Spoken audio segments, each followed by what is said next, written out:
Guys, tayo ay mag-blender ng saluyot.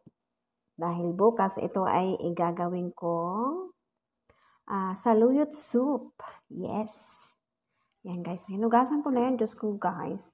Ang tagal kong himayin to guys. Ayan. Pero pag niluto mo yan siya, kunti lang. Oh. Ito na guys. Oh.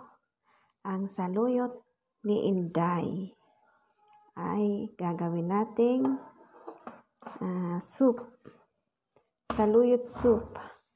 Yan ang paggawa para ng pagluluto nila dito.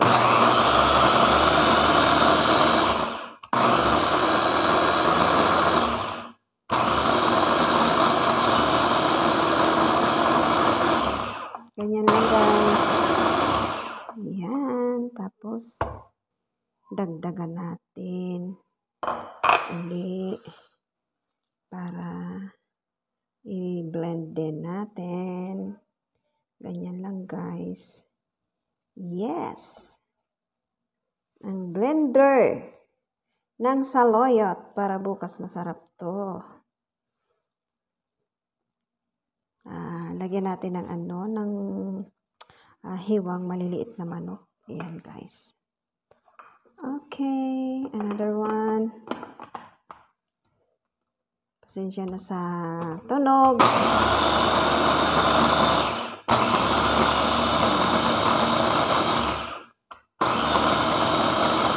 Yan, ganyan lang guys.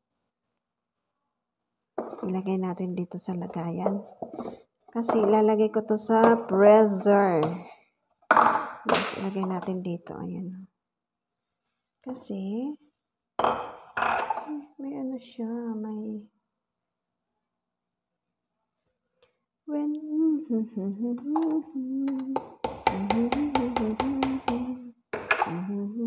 yan. Ang saluyot ni Inday. Magandahon man ang Inday. Ayan na guys. Ito tayo ngayon ng saluyot soup. Ayan o, yung blender natin kagabing saluyot. Ayan, isang ito. Tapos ayan, may manok tayo, may sibuyas, and bawang. Ayan guys. Ngayon, iaano natin tong bawang. Parang i-toasted natin yung bawang muna dito sa ating palayok. Okay. Ayan guys. Painitin natin ang ating palayok. Ayan. Okay na yan guys. Ang ating palayok. Yan. I-toasted natin. Kasi ito guys, gagayahin ko doon sa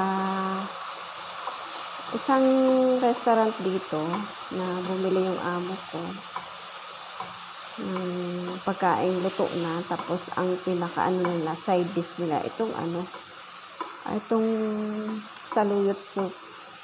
Usually kasi sila dito pag nagluluto sila ng ganyan, may kamatis at may tomato paste. Kumbaga mapula yung sabaw. Ito gagayahin ko yung katulad doon sa restaurant. Pero doon, walang karne. Parang ang pagkakalasa ko noon, nilagyan lang nila ng pampalasang siguro mga chicken cubes, mga ganun. Tapos nagtusta sila ng bawang. Ayan.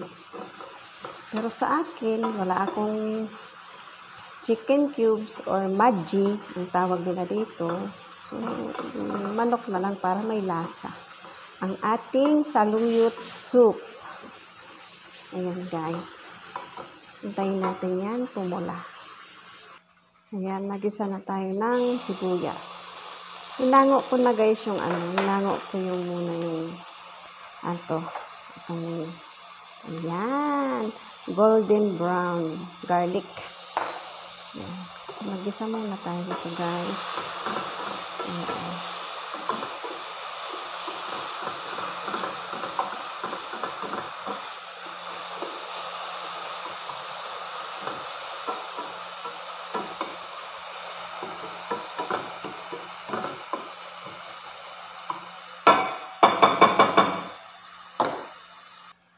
Ayan. Lagay na rin natin guys yung manok para maluto din siya. Oo. Hiniwa ko siya ng maliliit, yung laman. Pero yung bones, ano to lang yung breast, dibdib ng manok. Ayan. Pero yung buto, kasi nandyan din yung lasa. Hindi ko siya tinanggal guys. Sinama ko siya sa pagigisa. Ayan.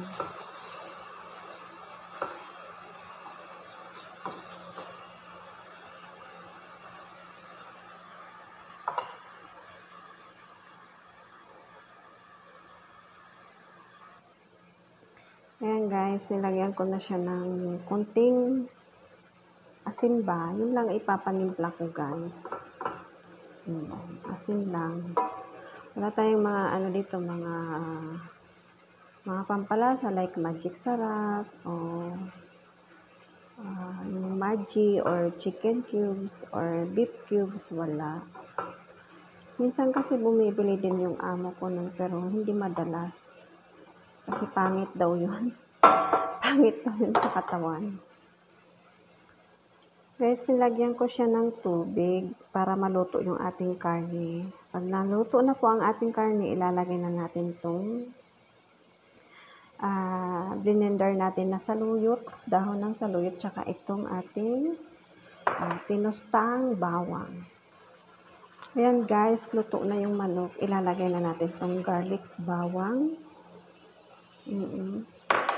Garlic na bawang pa, no? Ayan.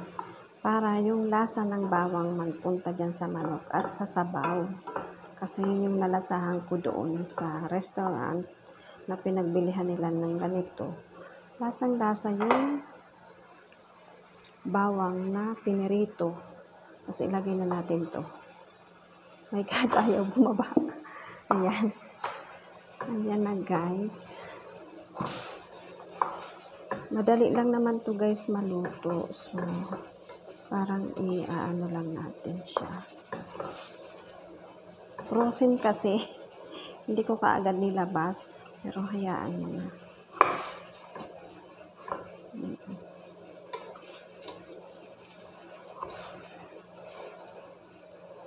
Ayan. Ayan na guys, oh. So, ngayon guys, ganito na siya, tsura niya. Pero, maano man sa paningin nyo, pero para sa kanila po, ang ganitong luto. At ang saluyot, napakasustansya po. Kaya lang, ganito po yung paraan nila ng pagluto ng saluyot. Ayan. Masarap po yan siya kasi, syempre, kasi natikman ko po. At saka, syempre, luto ko yan. Magluluto po ako uli ng bawang kasi parang bitin siya. Tapos ilalagay ko na lang siya. Itatoppings ko na lang. O, tsaka magigisa ako ng kunting, ano ba yan? Sibuyas uli. Ayan guys. Ayan. Matikman nyo lang guys to guys. Masarap siya. Pwede nyo rin gayahin. Ganyan lang siya madulas. Pero sa kanila po masustansya to. Very masustansya. Ayan, nakuha ko na ng konti yung lasa doon sa restaurant. Kaya lang kulang lang ako sa bawang. Ngayon po ay magluluto ulit ako ng bawang. Ilalagay ko dyan sa toppings. Pipicturean ko na lang po. Okay. Okay guys, hanggang dito na lang. Shout out dyan sa aking mga kaibigan na nanonood at nagsusuporta. Maraming salamat. Sa Timbayanihan, shout out, I love you all. Bye-bye guys, I love you, paalam, thank you.